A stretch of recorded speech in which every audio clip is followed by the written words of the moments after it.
எங்க அப்பா பேசுறாரு. என் புள்ள ஒருத்தனுக்கு ஒருத்தின்னு செத்தா, அந்த மரணத்திலே எனக்கு ஒரு சந்தோஷம்ன்றான். அட மடப்பயல்களா! என்ன பண்ணியிருக்கணும்? சட்டைய புடிச்சு உலுக்கியிருக்கணும். ஏன்டா என் புள்ளவுடைய சாவுன்னா உனக்கு இதா இருக்கான்னு உலுக்கியிருக்கணும் ஒண்ண. வாம்மா!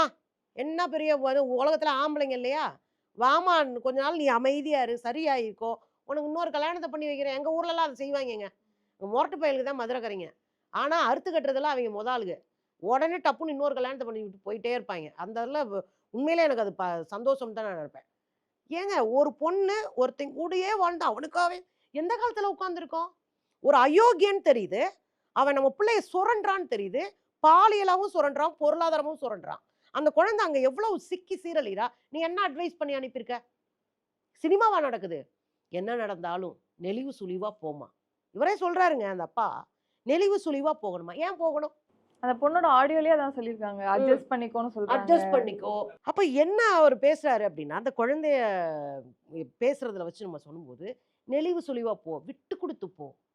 ஏங்க விட்டு குடுக்குறது அப்டின்னா 2 பேரும் விட்டு குடுக்கணும். அதுதானே பார்ட்னர்ஸ் 2 பேர் இருக்கோம்னா, 2 பேரும் ஒருத்தருக்கு ஒருத்தர் விட்டு குடுங்க. அப்டி சொல்லி பழகுங்க. பொம்பள பிள்ளைகளுக்கே நீ ஏன் அட்வைஸ் பண்ணிட்டு இருக்க? விட்டு குடுத்து போ. அமைதியா இரு. லட்சணமா இரு. பொறுமையா இரு. நிதானமா இரு. நீ ஆடு. இந்த பக்கம் ஆட விட்டுறது.